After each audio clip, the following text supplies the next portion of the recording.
Thank you all so much for coming. My name is Melissa Wong, and I'm an undergraduate student here in the Columbian College. It is my great pleasure to welcome you all to the official launch for GW's newest institute, the Global Women's Institute.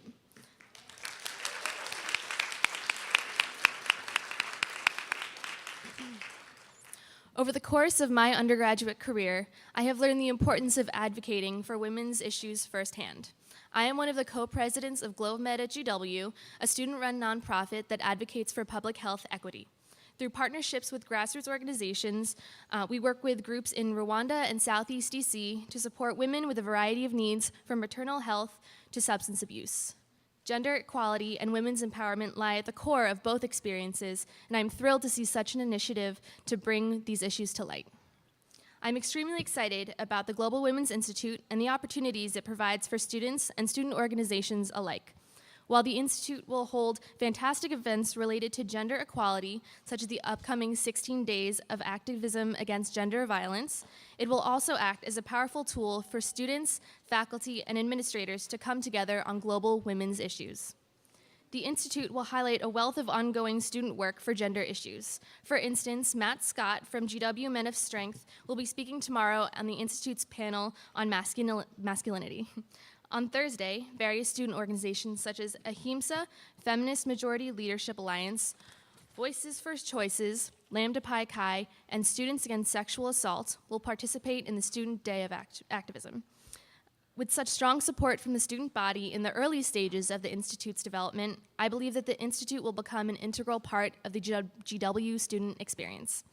I commend the university for committing to these issues by launching the Global Women's Institute, and am particularly pleased to introduce its new leader, Dr. Mary Ellsberg. Dr. Ellsberg has more than 30 years of experience in international research and program work on gender equality and women's empowerment. Dr. Ellsberg has deep connections to global gender issues from both her academic career and her work in public health and women's rights advocacy in Nicaragua. Ladies and gentlemen, please join me in welcoming the new director of the Global Women's Institute, Dr. Mary Ellsberg.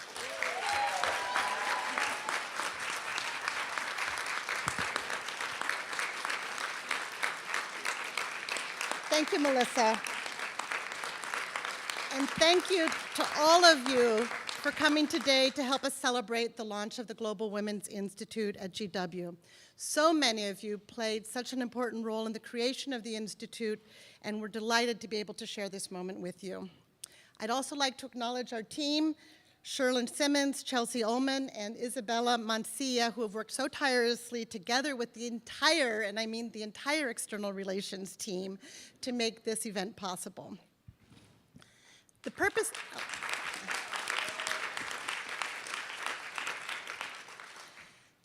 of the Global Women's Institute is one that's not historically seen on most university campuses, a place where the passion of activism merges with research to support robust, evidence-based policy.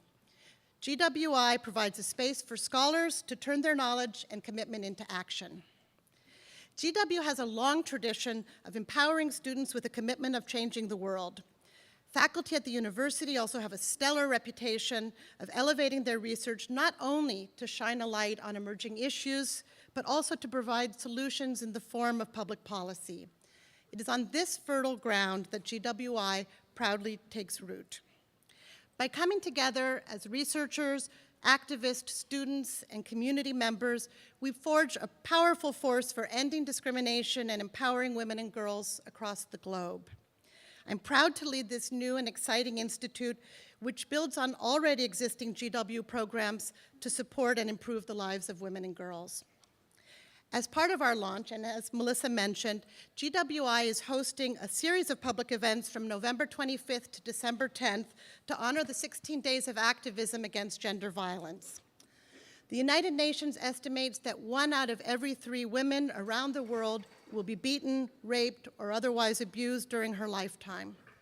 1 out of 4 will be beaten during pregnancy. Violence finds a woman in her home, on the field gathering water, in times of conflict and in times of peace, on the streets and in the workplace. It comes at the hands of a stranger, a sibling, or a spouse. And we know that all too often, crimes against women are also committed in the name of honor. The 16 Days campaign is an opportunity to showcase the enormous breadth and depth of experience and commitment of the GW community around issues as diverse as child marriage, violence against transgender persons, and women in the military. We will also have an opportunity to hear about innovative programs that are making a difference on the ground. Through school-based initiatives, by engaging men and boys as allies in violence prevention, and through social media applications to stop street harassment and to help women stay safe in their relationships. Perhaps most importantly, it's an opportunity for members of the GW community to join our voices with activists and world leaders to say no to violence, to affirm our conviction that violence is neither acceptable nor inevitable, and that it must be stopped, not only internationally, but on our own campus. I'd particularly like to acknowledge the many student organizations that Melissa mentioned that are supporting the 16 Days campaign, including the full day of student activism on November 29th in the University Yard, and the amazing video clips. If you haven't seen them, I really suggest you go on to the athletics department website or on our Facebook, produced by the athletic department and the Colonials, that will be played at upcoming sports events. And I just have to say, you could spend your whole lifetime hoping to influence the athletics department of university to support a campaign against gender violence. And here, all we had to do was ask for a meeting and say we'd like to do something together, and they went off and did these amazing videos with their team and with athletes. So we're really particularly grateful for that. This is a particularly exciting moment to be launching an institution with the aim of promoting gender equality and women's empowerment in light of the strong international leadership that the US government has provided in recent years. That's why we're so grateful to have Lynn Rosenthal, the White House advisor on violence against women, with us today. We look forward to collaborating with USAID and other government agencies as they implement the new strategy to address gender-based violence throughout US foreign assistance. Now it's my pleasure to introduce the person who is most responsible for us all being here today. The vision and leadership of President Knapp was the driving force for making the Global Women's Institute a reality at GW. Please join me in welcoming President Stephen Knapp. Thank you. Thank you very much. Thank you very much, Dr. Ellsberg. You know, if you're looking for a lever to pull anywhere in the world that will simultaneously improve public health, advance economic development, and reduce violence, it is the education and empowerment of women and girls. That's the concept that lay behind our forming in the academic year 2009-2010 a task force to explore what we could do as an institution across the university, embracing all of our schools and departments, what we could do as an institution to advance the education and empowerment of women and girls.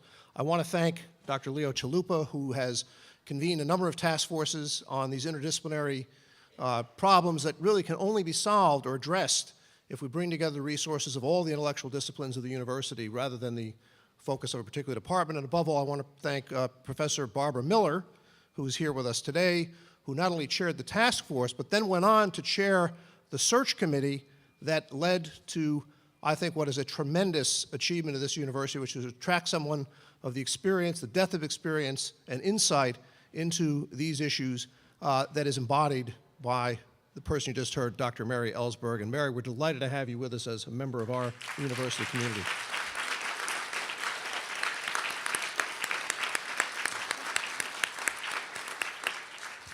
If you're looking for confirmation of what I said at the outset about the importance of these issues, it's hard to think of a more dramatic, if negative, instance of that than the violence that took place in Pakistan with the very tragic shooting of Malala Yousafzai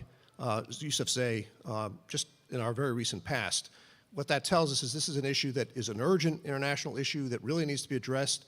I'm delighted that we as a university are participating in the 16-day campaign against gender violence that is a global campaign, and that we're able to use that same occasion to launch officially and publicly our Global Women's Institute.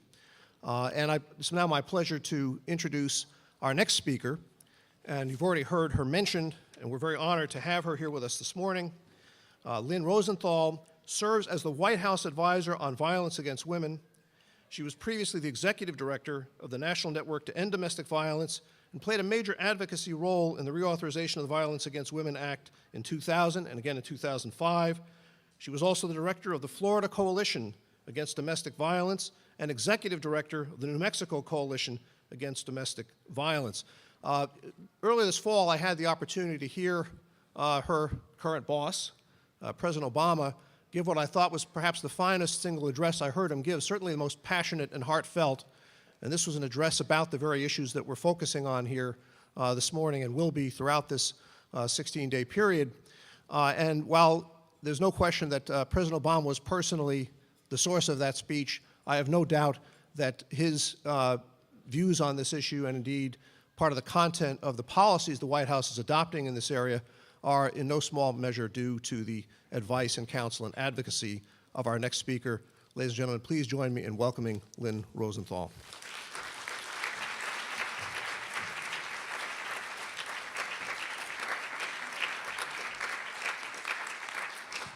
Good morning.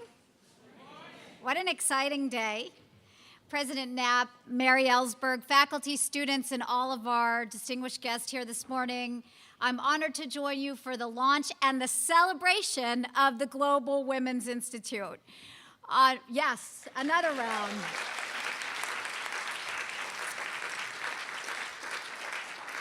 As I was sitting here this morning, I was thinking, this is what our community here in DC, this is what our nation, and this is indeed what the world has been missing. So I'm thrilled to be a part of it. On behalf of President Obama and Vice President Biden, I want to thank all of you who brought us to this moment for your commitment to improving the lives of women both here in the U.S. and all around the world. And Mr. President, I know that the vision for this institute came from your commitment to gender equality and from what you have seen in your travels around the world and the barriers facing women. And when I read about your background and your history on this issue, I actually became the 804th person to like you on Facebook. And I'm sure there are more every single minute. You couldn't have found a better leader, as I'm sure Barbara knows, in Dr. Mary Ellsberg. Mary has already had such a tremendous influence on our thinking and our work in the administration. She's both a researcher and a practitioner, and there is no one better to lead you in your mission of civic engagement, education, and research.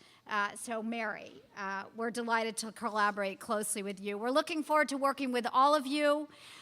What I'm particularly excited about, and where I know we share such a passion, is that this institute will connect work on improving the status of women here in the United States and all around the world. In both of these arenas, I look to the extraordinary leadership of President Obama and Vice President Biden. President Obama created the White House Council on Women and Girls very early in his first term. And he did that so that the needs of women and girls would be at the forefront across federal agencies as we considered policies, programs, and legislative initiatives. I work very closely with Valerie Jarrett, who is the chair of the White House Council on Women and Girls and reports to President Obama regularly on our progress.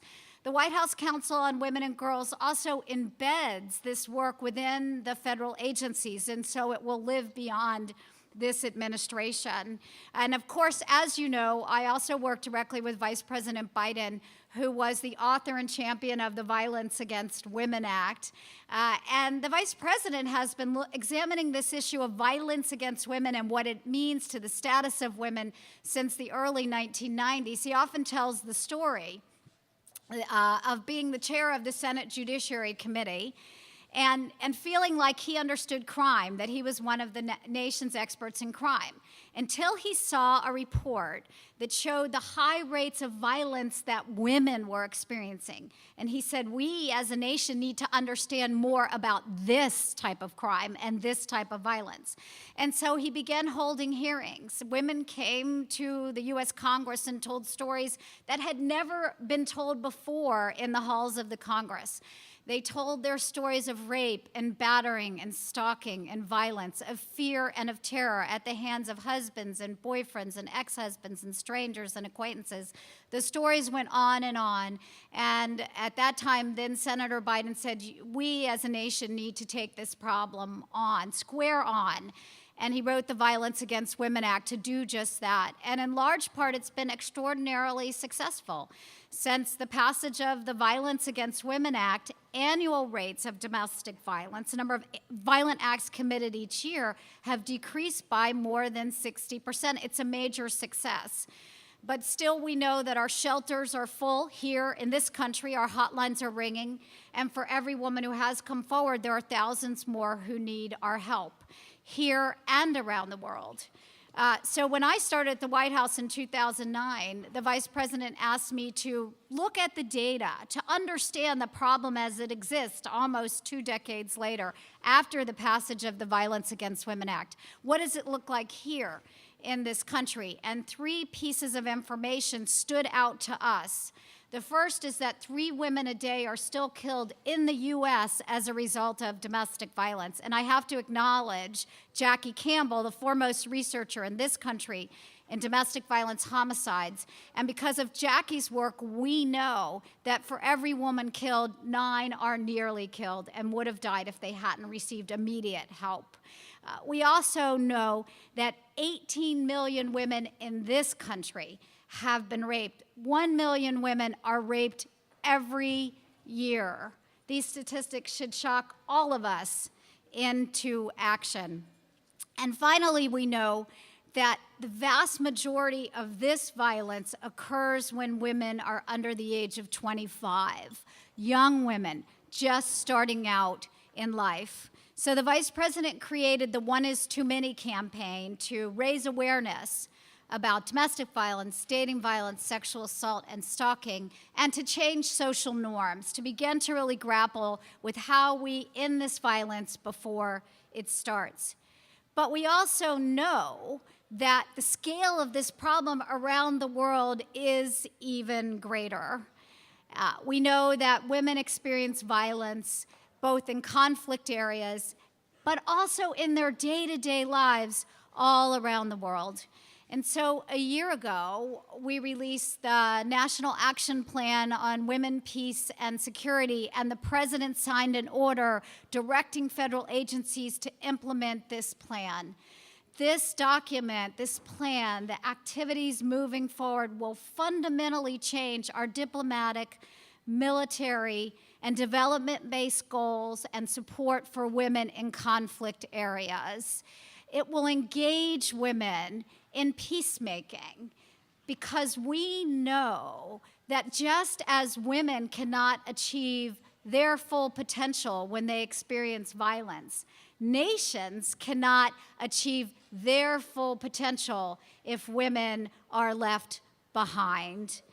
But we also know that the violence women experience is not only in conflict zones, it is part of the fabric of the daily lives of millions and millions of women all around the globe. It stands in the way of women's full participation in society, in their communities, in their nations, and in the world community. So this summer, we released the U.S. National Strategy to respond to and prevent gender-based violence globally. This strategy will bring together U.S. government efforts, will help coordinate our efforts as it focuses in 4 areas. How do we coordinate to best use government resources to address these problems? How do we integrate work on gender-based violence into all U.S. government initiatives around the world? How do we improve research and data collection so that we fully understand the scope of the problem and what it is we need to do? And how do we expand and enhance programming when we have the opportunity to do so? It's a comprehensive, multi-sector approach to addressing gender-based violence. We also, this fall, President Knapp spoke about the president's incredible speech on trafficking and really the start of a major new initiative led by the White House and all the great work of the U.S. Department of State and USAID and other federal agencies to respond to and prevent trafficking. And we also launched the Equal Futures Initiative, which is a multilateral challenge that grew out of President Obama's speech a year ago at the UN General Assembly. And this challenge was to improve women's economic and political participation all around the world. So you can see that we have much to do. But as President Obama often says, as we look at these initiatives within the White House, the role of the government is essential, but it is not the only role. Government cannot do it alone, here at home or around the world. Governments cannot go it alone. That this will take an all-hands-on-deck approach, that it will take the coordination of the business sector, of activists, of civic leaders, of academic institutions, of survivors, survivor-led leadership. It will take all of us, and that is where the Institute becomes so critically important, because you touch on all of those sectors. You bring us a level of collaboration and coordination that we have not had before. You are part of something that I believe literally will change the world. So I want to thank you for inviting me to be a part of this launch, for the opportunity to collaborate with all of you and the incredible resources within this institution. And I was reminded as I came here this morning of Lisa Shannon's work. Some of you may know her. I haven't had the opportunity to meet her, but I read about her in An Unusual Place in Runner's World magazine. Lisa was the coordinator, the organizer, the founder of Run for the Congo. Some of you may have participated in this. Lisa was a runner, and she heard about the terrible violence that women were experiencing in eastern Congo, and she wanted to do something. So she said, what can I do as a runner? And she organized Run for the Congos in this country. And she recruited runners. Some of these runners were women who themselves had survived rape here in this country. And then she wanted to do more, so she traveled to the Congo, and she organized the first ever run in the Congo of survivors of rape. I think the headline in Runner's World called it the Magic Mile, because these women who had never had the opportunity to run for themselves, but had only run from violence, gathered to run as a part of their healing.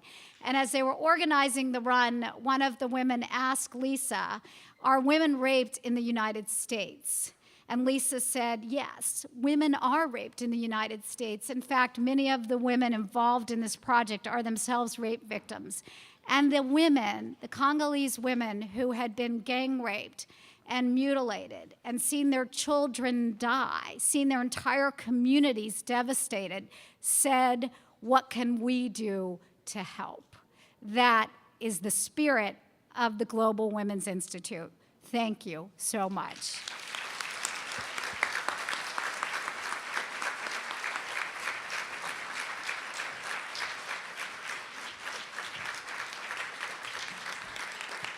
Thank you so much, Lynn, for those beautiful words and for your commitment. Now, to close this portion of our celebration, we have a special surprise, a performance of She's Got the Whole World in Her Hands, a gospel hymn famously arranged by composer, pianist, and teacher Margaret Bonds. And we have a special treat of two professors from GW's Department of Music, Sri Lankan pianist and head of piano studies, Professor Malini Paris, will be playing the keyboard, and Canadian vocalist and head of vocal studies, Professor Millicent Scarlett, will be singing.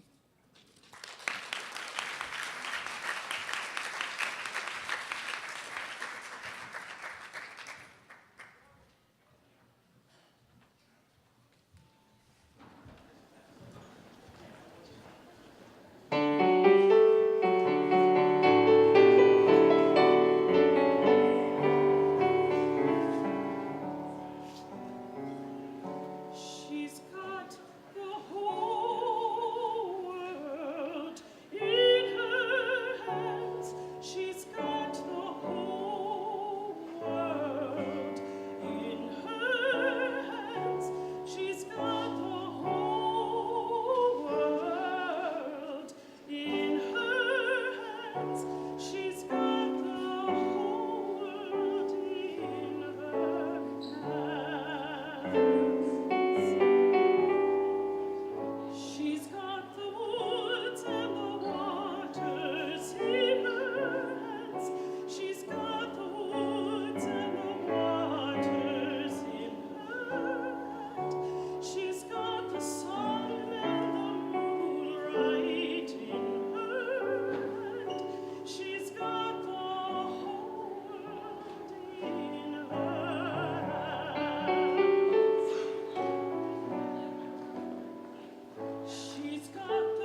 concludes this portion of the celebration, and now we would like to invite you to have some refreshments and stay and chat with us and visit our table to see more about the 16 days events. We hope you'll join us at many of those events and that you'll wear the buttons for the next 2 weeks to show your support to the 16 Days campaign.